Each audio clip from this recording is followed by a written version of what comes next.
everybody. My name is Cynthia Rogers, and I want to welcome you to my presentation on unproductive meetings. Causes, effects, and solutions. Today we're going to take a look at what causes unproductive meetings, the average cost for a team meeting at our company, the ripple effects to the company, the customers, and you, the customer service representatives.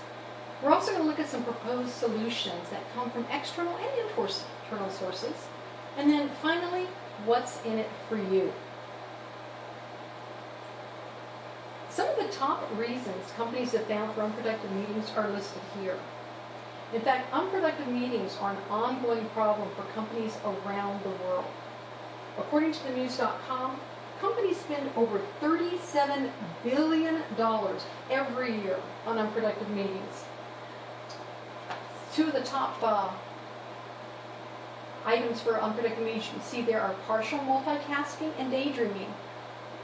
Although they top at 90%, right around there, you also see that there's disengaged remote participants, people that work from home like some of our coworkers do. Other people are checking their emails, doing other work. Some folks are actually constantly multitasking.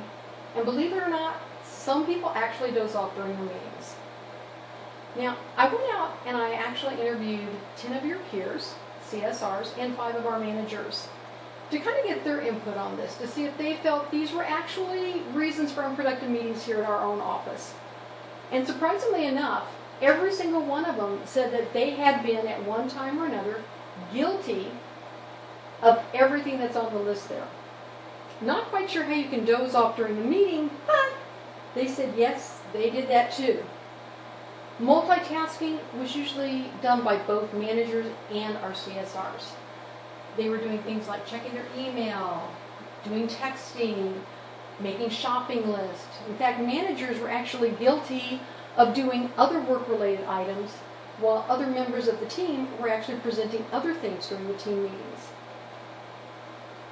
You'll notice that the daydreaming is right up there next to multitasking. And what I found interesting is that it was directly connected to the weather here in Phoenix.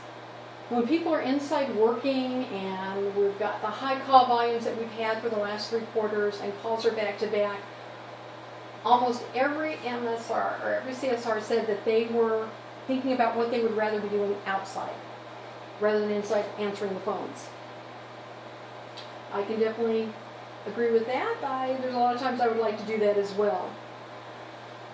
So, our team meetings is an investment that our company puts into us. We average 400 weekly team meetings in the Phoenix office alone. For just a 1-hour team meeting, costs the company $477 approximately. At 52 meetings a year for each team, that comes out to almost $191,000 per team to have their annual meeting. Now, the bulk of that, as you can see, goes to the employee's salary. The average is about $15 on each of our teams. Then we have, of course, our manager makes up a little bit more of that, the 17%, and then 2% goes to paper copies that we have to use for the meetings, and the other 2% is for miscellaneous items that we're going to use throughout the meetings.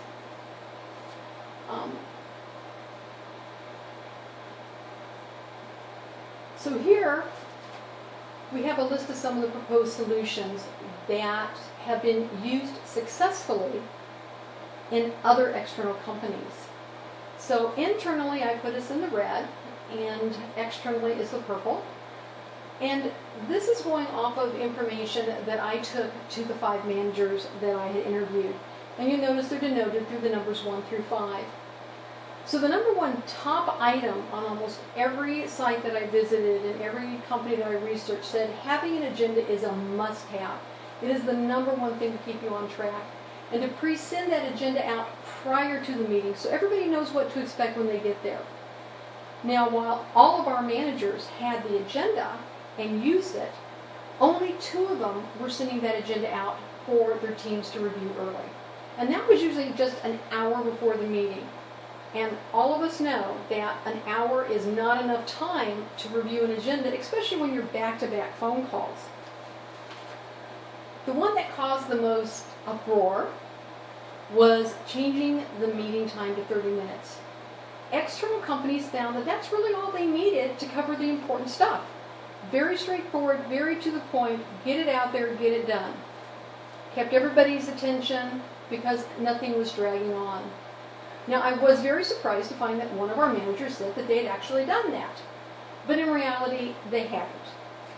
What they had done is they took that 30 minutes, like our external companies, and put all the important topics in there, but then they gave the other 30 minutes back to the employees so that they could use the facilities, do some training, whatever it was they wanted to do it. That made them happy. They got to go back to work early and get their stuff taken care of, and it also made the MSRs happy because it gave them a little more time to do stuff other than answer the phones. The other thing was pen and paper only. This eliminated folks checking their phones, texting back and forth. Some instances, some of our fellow CSRs admitted that they even will play games under the table on the phone during the meeting. Not a whole lot of attention done there. Obviously, no one in Phoenix was requiring that pen and paper only. Designated timekeeper, another must. Someone to keep you on track, let you know how much time you have. Once again, in Phoenix, only 2 of our managers doing that.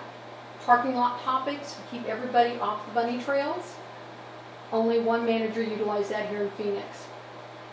Starting on time and recapping was done by the external companies, but not by our Phoenix office.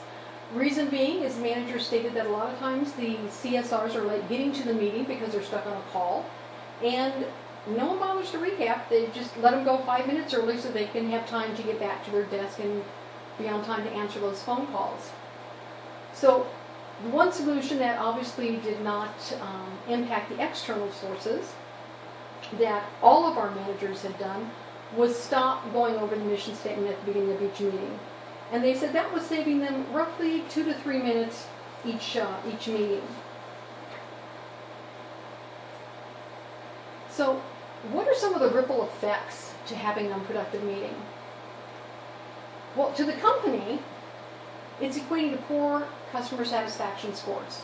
And we've been noticing the dip going on for the last several months, about the last 3 quarters, since we've had some really, really high call volumes.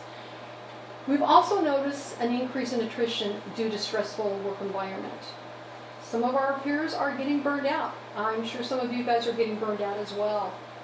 For our customers, because there's less MSRs answering the phone, they're having to wait longer to actually talk to us. For us, for you, the CSRs, we're getting back-to-back calls, which only adds to our stress, but all this ripple effect also impacts the events that the company holds for us and our families, as well as our compensation, our yearly bonuses and our raises. So that can make a huge difference for us. Now, the Phoenix office schedules approximately 80 team meetings every single day, Monday through Friday, between 10 a.m. and 3 p.m. You can see that department-wide at 15 CSRs, that's a lot of people off the phones. Across the office, at any point in time during this time, there can be 240 CSRs off the phone every minute. The company just simply cannot justify pulling us off the phones when there are calls and queues.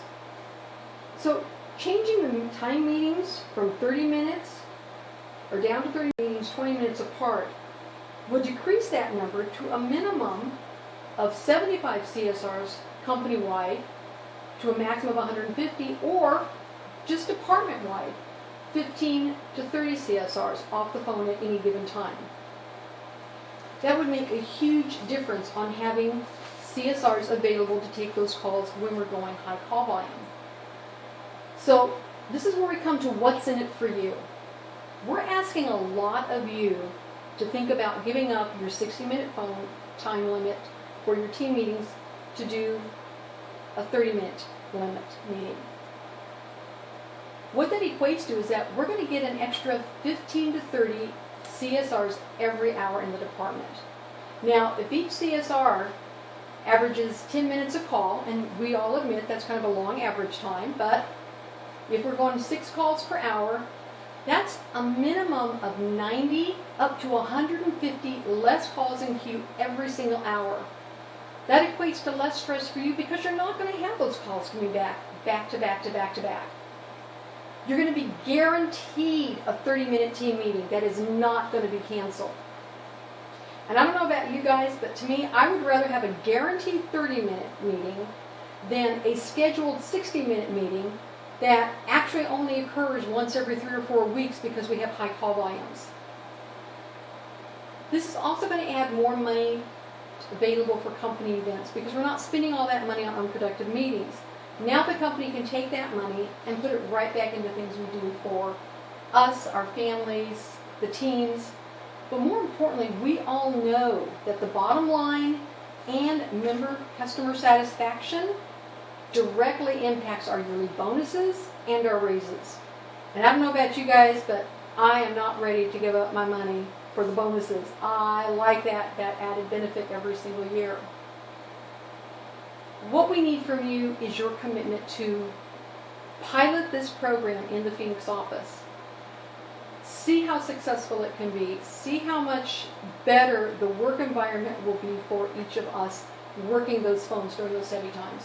By taking out those calls, we're going to have time in between calls. They're not going to be back to back, which is going to give us a lot less stress and a lot more wiggle room, so to speak, so we can actually breathe in between our phone calls.